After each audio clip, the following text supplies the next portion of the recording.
ನಿಮ್ಮ favourite serials ಈಗ ಟಿವಿಗಿಂತ ಮುಂಚೆ ಸನ್ ನೆಕ್ಸ್ಟ್ ಆಪ್ ನಲ್ಲಿ ಜಾಲಿಯಾಗಿ ಎಲ್ಲರಿಗಿಂತ ಮುಂಚೆ ನೋಡಿ. ಈಗಲೇ ಸನ್ ನೆಕ್ಸ್ಟ್ ಆಪ್ ಡೌನ್ಲೋಡ್ ಮಾಡಿ ಮತ್ತು ಸಬ್ಸ್ಕ್ರೈಬ್ ಮಾಡ್ಕೊಳ್ಳಿ.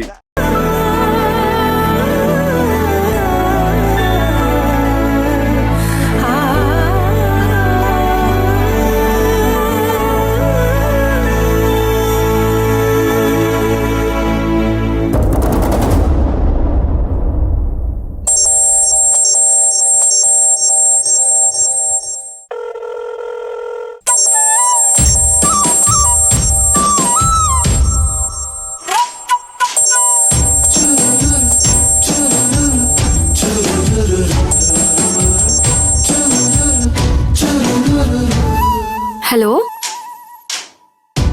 ಯಾರು?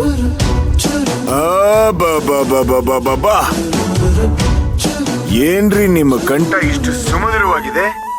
ಮಾತಾಡಿದ್ರೆ KS ಚಿತ್ರ ಅವರು ಹಾಡಾಡ್ದಾಗಿದೆ. ಯಾರು ನೀವು? ಯಾಕೆ ಹೀಗೆಲ್ಲ ಮಾತಾಡ್ತಾ ಇದ್ದೀರಾ? ಅಯ್ಯೋ, ನಾನೇನ್ ತಪ್ಪು ಮಾತಾಡ್ದೆ? ನಾನ್ ನಿಮ್ಮ ಅಪ್ಪಟ ಅಭಿಮಾನಿ ಕಣ್ರಿ. ಈಗ ಬೇಗ ನೀವ್ ಎಲ್ಲಿರೋದು ಅಂತ ಹೇಳ್ಬಿಡಿ. ನಿಮ್ ಮನೆ ಅಡ್ರೆಸ್ ಕೊಡಿ, ಸೀದಾ ಬಂದು ನನ್ನ ಎದೆ ಮೇಲೆ ನಿಮ್ ಸೈನ್ ಹಾಕಿಸ್ಕೊಬಿಡ್ತೀನಿ.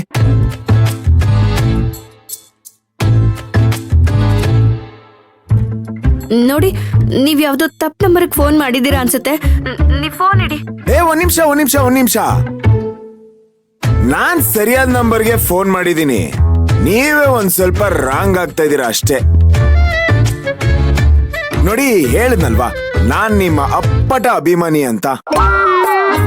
ಈಗ ನಿಮ್ಗೇನಾದ್ರೂ ತೊಂದ್ರೆ ಬಂದ್ರೆ ಇದೇ ನನ್ ಫೋನ್ ನಂಬರು. ನನಗೊಂದು ಫೋನ್ ಮಾಡಿ. ನಿಮ್ಮ ಕಣ್ಣು ರೆಪ್ಪೆ ಮುಚ್ಚಿ ತೆಗಿಯೋ ಅಷ್ಟೊತ್ತಿಗೆ ನಾನ್ ನಿಮ್ ಮುಂದೆ ಇರ್ತೀನಿ. ನೋಡಿ, ನನ್ಗಿಲ್ಲಿ ಯಾವ ತೊಂದ್ರೆನೂ ಇಲ್ಲ. ನಾನು ಇಲ್ಲಿ ಚೆನ್ನಾಗೇ ಇದ್ದೀನಿ. ಅಲ್ಲ, ಸುಮ್ನೆ ಹೆಣ್ಮಕ್ಳಿಗೆ ಫೋನ್ ಮಾಡಿ ಯಾಕೆ ಈ ತರ ತೊಂದ್ರೆ ಕೊಡ್ತೀರಾ?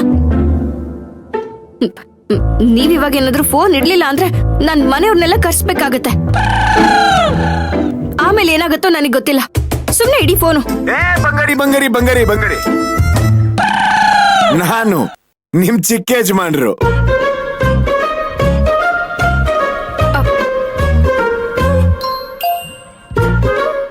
ಚಿಕ್ಕ ಯಜಮಾನ್ರೆ ನೀವಾ? ಹೌದು ರೀ, ನಿಮ್ ಚಿಕ್ಕ ಯಜಮಾನ್ರೆ. ನಿಮಗ ಆಟ ಆಡಿಸ್ಬೇಕು ಅಂತಾನೆ ಎಲ್ರು ನಂಬರ್ ಸೇವ್ ಮಾಡಿದ್ದೆ. ಆದ್ರೆ ನನ್ನ ನಂಬರ್ ಮಾತ್ರ ಫೋನಲ್ಲಿ ಸೇವ್ ಮಾಡಿರ್ಲಿಲ್ಲ. ಅಲ್ಲರಿ, ಮನೇಲಿ ಇಷ್ಟೆಲ್ಲ ನಿಮಗ್ ತೊಂದ್ರೆ ಆದ್ರೂ ಒಂದು ಮಾತು ಹೇಳ್ತಿಲ್ವಲ್ರಿ? ನನಗೇನು ತೊಂದ್ರೆನೇ ಇಲ್ಲ ಅಂತ ಹೇಳ್ತಿದಿರಲ್ರಿ. ನಿಮ್ಮ ತಾಳ್ಮೆಗೆ ಮೆಚ್ಚಬೇಕು, ತ್ಯಾಗಮಯಿ. ಸರಿ, ಇದೇ ಖುಷಿಗೆ ನನ್ನ ಫೋನ್ ನಂಬರ್ನ ಪ್ರೀತಿಯ ಗಂಡ ಅಂತ ಸೇವ್ ಮಾಡ್ಕೊಳ್ಳಿ. ಇಲ್ಲ, ನಾನ್ ಮಾಡ್ಕೊಡೋದಿಲ್ಲ. ನನಗ ಅಗತ್ಯ ಇಲ್ಲ. ಪ್ರೀತಿಯ ಗಂಡ ಅಂತ ಅಗತ್ಯ ಇಲ್ವೇನೋ? ಗಂಡ ಅಂತಾನೆ ಸೇವ್ ಮಾಡ್ಕೊಳ್ರಿ, ಅಗತ್ಯಕ್ಕೆ ಬರುತ್ತೆ. ನಾನ್ ಮಾಡ್ಕೊಡಲ್ಲ ಅಂತ ಹೇಳಿದ್ನಲ್ಲ. ನನಗೆ ನಿಮ್ ಕೊನೆ 3 ನಂಬರ್ ನೆನಪಿದ್ರೆ ಸಾಕು. ಸಮಯ ಬಂದಾಗ ನಾನೇ ಫೋನ್ ಮಾಡ್ತೀನಿ. ಅಂದ್ಹಾಗೆ ಈ ಫೋನ್ ಕೊಡ್ಸಿದಕ್ಕೆ ಥ್ಯಾಂಕ್ಸ್. ಅದ್ ಏನ್ ಹೆಣ್ಮಕ್ಳು ಏನೋಪ್ಪ, ನೇರವಾಗಿ ಫೋನ್ ಕೊಟ್ಟಾಗ ಥ್ಯಾಂಕ್ಸ್ ಹೇಳಿದಿದ್ರೆ ಇನ್ನೂ ಖುಷಿಯಾಗಿರೋದು. ಆದ್ರೆ ನಾವೇ ಫೋನ್ ಮಾಡಿ ಥ್ಯಾಂಕ್ಸ್ ಹೇಳಿಸ್ಕೊಳ್ಳೋ ಪರಿಸ್ಥಿತಿ ಬಂದಿದೆ. ಪರವಾಗಿಲ್ಲ ಬಿಡಿ, ಮೊದಲನೇ ಸಲ ಥ್ಯಾಂಕ್ಸ್ ಹೇಳ್ತಿದ್ದೀರಾ, ಜೋಪಾನವಾಗಿಟ್ಕೋತೀನಿ. ಮಾತು ತುಂಬಾ ಚೆನ್ನಾಗಿ ಆಡ್ತೀರಾ. ನೀವೇನ್ ಕಡಿಮೆ ಆಡ್ತೀರಾ? ನಮ್ಮ ಮಾತು ಉಪಯೋಗಕ್ಕಾದ್ರೂ ಬರುತ್ತೆ. ನಮ್ಮ ಮಾತು ಉಪಯೋಗಕ್ಕೆ ಬರುತ್ತೆ, ಆದ್ರೆ ಯಾರು ಉಪಯೋಗಿಸ್ಕೊಳ್ಳಲ್ಲ. ಏನ್ ಮಾಡೋಣ? ಮಾತಲ್ಲಿ ತೂಕ ಇದ್ರೆ ಕೇಳ್ತಾರೆ, ಉಪಯೋಗಿಸ್ಕೋತಾರೆ. ನೋಡಿಪ್ಪ, ಇದು ತೂಕದ ಮಾತು. ಹೌದು, ನೀವ್ ಯಾಕೆ ಮಾತಿನ ಬಗ್ಗೆ ಒಂದ್ ಥೀಸಿಸ್ ಬರ್ದು PhD ತಗೋಬಾರ್ದು? ಇದು ನೋಡಿ, ಈಗ ನೀವ್ ಆಡ್ತಿದ್ದೀರಲ್ಲ, ಇದು ಕೆಲ್ಸಕ್ ಬರ್ದೇ ಇರೋ ಮಾತು. ಕೆಲ್ಸಕ್ ಬರೋ ಮಾತಿದ್ರೆ ಹೇಳಿ, ಅದನ್ನೇ ಮಾತಾಡೋಣ. ಮಾತು ಬೆಳ್ಳಿ, ಮೌನ ಬಂಗಾರ ಅಂತ ಹೇಳ್ತಾರೆ. ಅದು ಬೇರೆಯವ್ರ ವಿಚಾರದಲ್ಲಿ. ಈ ತಾರಕನ ವಿಚಾರದಲ್ಲಿ ಮಾತು ವಜ್ರ, ಡೈಮಂಡ್, ತುಂಬಾನೇ ಗಟ್ಟಿ. ವಜ್ರಕ್ಕೆ ಬೆಲೆ ಬರೋದು ಅದು ಆಭರಣ ಆದಾಗ. ಆಭರಣ ಆಗ್ಬೇಕು ಅಂದ್ರೆ ಆ ವಜ್ರನ ತಿದ್ದಿ ತೀಡ್ಬೇಕು. ನಮ್ಮ ಮಾತಿನ ತಿದ್ದಿ ತೀಡೋ ಕೆಪಾಸಿಟಿ ಯಾರಿಗೂ ಇಲ್ಲ ಬಿಡಿ.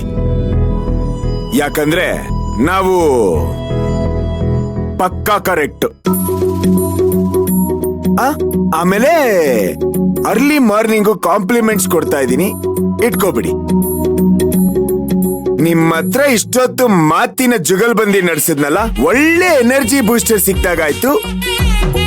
ಇನ್ಮೇಲೆ ಪ್ರತಿದಿನ ಒಂದ್ ಅರ್ಧ ಗಂಟೆ ಹೀಗೆ ಮಾತುಕತೆ ಮುಂದುವರ್ಸೋಣ. ಏನಂತೀರಾ? ಮಾತಾಡೋಣವಾ? ಮಾಡಕ್ ಕೆಲ್ಸ ಇಲ್ದೆ ಮಾತಾಡ್ತಿದ್ರೆ ಆ ಮಾತೆ ಮನೇನ ಮನ್ಸನ್ನ ಕೆಡ್ಸತ್ತೆ. ನಂಗೀಗ ಮಾಡೋದಕ್ಕೆ ತುಂಬಾನೇ ಕೆಲ್ಸ ಇದೆ, ನಾನ್ ಫೋನ್ ಇಡ್ತೀನಿ. ಆಯ್ತಾಯ್ತಾಯ್ತಾಯ್ತಾಯ್ತು, ಫೋನ್ ಇಡಿರಂತೆ. ಈಗ ನಿಮ್ಮ ಕಿವಿಯಿಂದ ಫೋನ್ ನ ತೆಗಿದೆ. ನನ್ನ ಫೋನ್ ನಂಬರ್ ನ ಕೊನೆ 3 ನಂಬರ್ ನ ಹೇಳಿ ನೋಡೋಣ.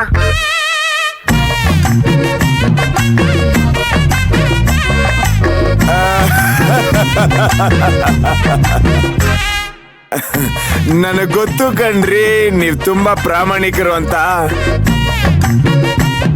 ಎಷ್ಟೇ ಆದ್ರೂ ಹಳ್ಳಿ ಸೊಗಡಿನ ವಯ್ಯಾರಿ ಅಲ್ವಾ? ನಾನ್ ಕಿವಿಯಿಂದ ಫೋನ್ ತೆಗಿಬಾರ್ದು ಅಂತ ಹೇಳಿರೋದಕ್ಕೆ ಫೋನ್ ತೆಗೆದೂ ನೋಡಿರಲ್ಲ ನೀವು. ಬಂಗಾರಿ, ಸ್ಟ್ರಾಂಗ್ ಆಗ್ಬೇಕು ನೀವು. ಬೆಂಗಳೂರಲ್ಲಿ ಜೀವನ ನಡೆಸಬೇಕು ಅಂದ್ರೆ ಸಿಕ್ಕಾಪಡೆ ಸ್ಟ್ರಾಂಗ್ ಆಗ್ಬೇಕು. ನಾನಿದ್ದೀನಲ್ಲ, ಸ್ಟ್ರಾಂಗ್ ಮಾಡ್ತೀನಿ ಬಿಡಿ. Have a great day.